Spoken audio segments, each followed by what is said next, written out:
waxaa jira saddex qoyaan oo qofka bani aadamka ka yimaada dadka aad bay isugu qalqaldaan gabdhaha ardaydan aad bay ku weydiiyaan marka inaad kala gartaan oo muhiim mar walban waa sheega almaniyu walmadiyu walwadiyu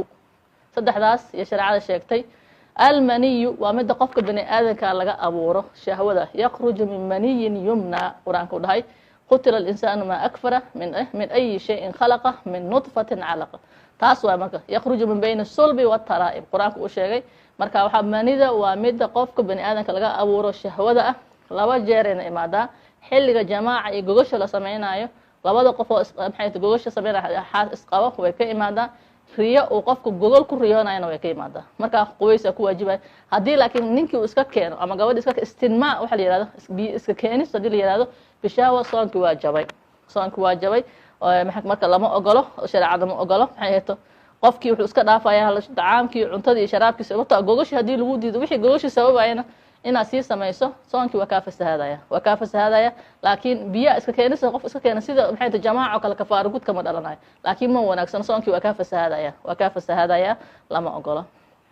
laakiin waxaa jira madi iyo wadida marka aan sheego marka madida waa mid dhalinyarada ku badan oo sida dhallinyarada ku imaado waa kacsi wax Soomaalidu u yaqaanaan ama dareenka qofka oo baahi guur hayso oo qaasatan xilliga uu yar yahay oo marka shahwada manida marka imaanayso qofka qaangaaro ilaa intuu dhalinyarada yahay ilaa intuu yar yahay 35 ilaa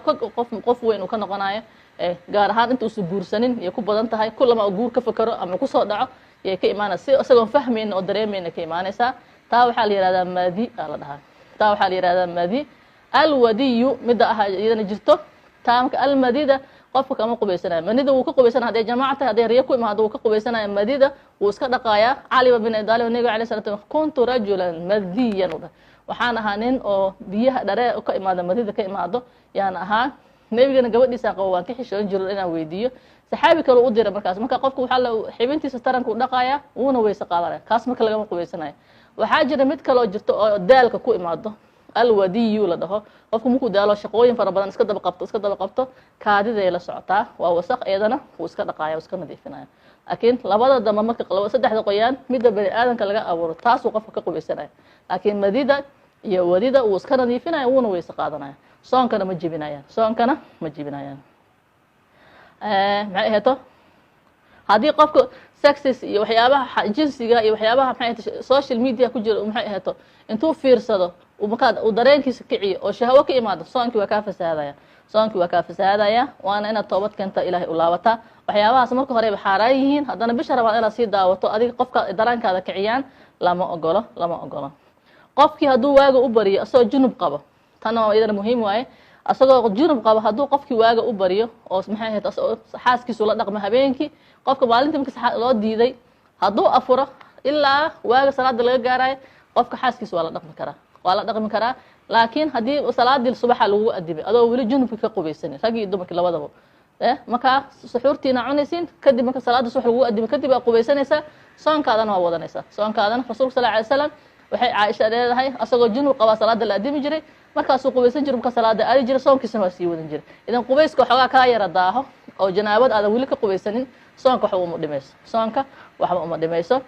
maxay leedahay Salama ay Aisha ana rasuulka kana yudriku al-fajr wa huwa junub min ahli thumma yaqtasil wa yasum wa qubaysan jiray waana soomi jiray marka masaajidku aadi jiray al-hayd wa nifas dhiiga caadada iyo dhiiga umusha soonka waajibiya gabdhaha taas inay aad ula socdaan masaa'isha mar walba soo noqota culummadan aad loo weydiiya haydka iyo nifaaska gabadha maxay ahayd soonku ka jibinaya salaadana waa ka jibinaya labadooda salaad ay ka jibinayaan marka maxaa laga rabaa hadii maalintii uu ku yimaado barqadii ku imaaday duhurkii ku imaaday adoo markaas salaad subax la siidii ku imaaday laana sikadiisu gabadhu mana quruur baa la marka asoo ka socda la arkaysa marka galabtii ku imaaday marka laxdada u dambaysa xataa duu ku yimaado daqiiqadaha u dambaysa wali la afurin oo adinka lagu dhufanin ama maxay tahay salaad qoraxdii ay saddex haduu ka yimaado maalintaas waa soo qaleynaysa inay gabdhaha gartaan way hadii habeenkii saqdhax uu ka go'ay iska joogaysa maalinta ku xigta maya way saqdhax uu ka go'ay soonkaadi niyeyso suxuurtaadi maxay ahayd suxuur salaada subax markii la gaaro qubayso soonkaadi waa ku jira sidii janaabada camal oo kale aad saqdhax ka go'ay sida nabiga janaabada ku soo gaaray qubayska qasama ina maxay ahayd ka horbar salaada ka horbar siiso salaadii la adimo waa qubaysan kartaa kadibna soonkaada wadanaysa hadii maalin caday ka go'ay barqadii kale ka go'ay duhurkii kale ka go'ay aydan qoraxda wili dhacin ka go'ay waa qubaysatay waa istaahirisay maalintaas aa qubaysatay wax maxay ta soonkeedu waa soo qaleynaysaa soonkeedu maalinta kale ay soo bilaabaysaa maalinta kale yaa soonka bilaabaysaa ayadana waa nuqdaas muhiimka marka hadii marka umushin waa la mid gabadhi soonkii dhexdiisay umushay wax soon oo laga rabo male way soo qaleynaysaa umushi gabadhi soonkii waa buraay dhiiga nifaaska asagana dhiiga xeydku ku xukun yahay dhiiga umusha iyo dhiiga xeydka xagga ahkaamta waa isku mid fa idaa xaadat almar'a aw nafasat fasada sawmuha liqawli alaysa idaa xaadat lam tusalli walam tusum mana soomayso mana tukanayso qofka maskaxda maxay ta suuxdinta qabo xukmu man almuqma calayhi marka haddii maalintii oo dhan uu qof suuxdintiisa suuxdin dheer ay tahay ha iska afuro qofkaas kafaara gud wuxuu samaynayaa qof suuxdintiisa kuma waajibayo soon wax soon ku waajib lana dadka xanuunsan u galay baabkiis laakiin suuxdin yar oo soonka waxba saas u dhimayna haday tahay inta xoogaa yar suuxo dadka suuxdin qaar qabo ilaahay naga najeeyo marka ay suuxdin yar gaaban ay tahay oo waxba soonka dib u keenaynin markaas oo kalento soonkiisa waa wasax isagana uu rabo inuu soomo oo niyad soon u leeyahay marka uu soonkiisa laakiin suuxdin joogta waqti dheer oo qofka maskaxdiisa maqnaanayso la aslan qofka junuunka waalan shariicada takaaliifta waa ka reebta maskaxda haday tagto wax soon iyo wax cibaado qofka bani aadamka laga rabo ma jirto sidoo kale waxaa soonka waxaa leeyahay mas'ala khilaafiya waaye laakiin sida raajixa qaadanayna istoobitaanka bisha rabadaan la istoomo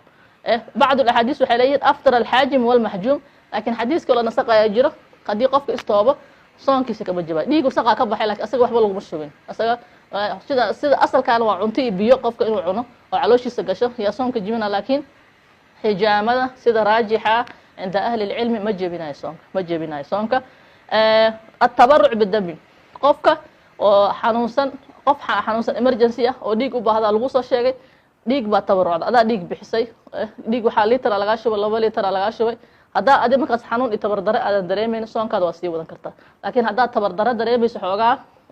shariicada way ku fasaxaysa ilaa maalintaas inaad afurto oo maxay tahay xoogaa energy kaa baxay aad soo celiso cuntooyin ama nafaqooyin qofkaas la siiyo laakiin haddaysan wax saameyn keenin dhiigga qofka uu tabarucay oo qof walaalkiisa xanuunsan uu ku shubay marka oo soonkiisa wuu wadan karaa ilaa waxaa looga hadlaya waxyaabaha iska soo dhici kara emergency si kadisa ku imaan karo qofaa xanuunsan oo dhiig u baahda isla markii waa la kala ramadaanka dhexdiis adiga waa shubta marka ama dhiigga xataa waa kala nooc o iyo e iyo waxyaabuu kala leeyahay iyo b iyo qof kasta dhiig uma shubi kartid qofkii adiga kuga nooca u shubi kartaa qofkii adiga kuga ama o iyo o u shubi karaa ama b u shubi karaa ama e u shubi karaa sidaasaa u kala duwanya taana markaa haddaad dhiigga tabarucdo oo waxba dhiba kusoo gaarin soonkaada waa wadanaysaa haddii aad u baqdo nafsadaada maxay ahto wax soona kuguma waajibayo waad furaysaa cafwan yaan khaldamin انت لا بأس للصائم أن يتبرع بالدم إن اضطر إلى ذلك فإذا كان الدم الذي أخذ من المبتع يسيرا بحسب قول الأطباء فلا يجب عليه قضاء ذلك اليوم وإن كان كثيرا فإنه يقضي ذلك اليوم أخذا بالاحتياط وبراءة للذمة أما المنقول إليه بالدم فالأقرب بالدلام كان لغش ومركا صانك وكجب وحنوسين يقف حنوسين صفك ذاتك حنوسين وكلايا صفك ذاتك حنوسين عداد كيستك الردة قفك دو سلام ككبحو asagana wax soon u jiro male bal diintiisa dhan baabaaday marka iftiraadkaas soomka oo waxyaabaha soonka uu jibiyo shariicada maxay ahato soonka ijiiday marka waxaa loo kala qaaday 3 alcilm shaygiina og tahay adhikru inaad xasuusatay iyo alqasd ila kas u samaysay marka ay yakuna maxay ahato haduu u cuna akala oo shurba fa in sawmu sahih wala qada alayh marka arimahaas oo dhan waxyaabaha maxay ahato soonka jibiyo oo maxay ahato qofka soonka ka burinaya kamid tahay inta wuxuu sheegayaa kafaarada markaa sameynaysa jamaaca waa israacsiinaysaa labada bilo soonka maxay ahayd toos isku raacsiinaysaa haddaad kala goyso soonkii wuu kaa halaabaya wadamada ay kala duwan yihiin waqtiyadooda ama maalmaha ay kala dheer yihiin wadamaha waxaa jira 12 saac soomaya mid 14 saac la soomaya mid 16 saac la soomaya mid 13 saac la soomaya hadba maalinta hadday dheerta intii maalin ay joogto waa soonaanaysaa waad afuraysa markay maalinta dhamaata afuraysaa marka intaas marka waa masaa-ishii ku saabsaneed waxyaabaha soonka jebiyo wa ilaa liqaa'in aakhar wasalaamu calaykum waraxmatullaahi tacaala wabarakaatu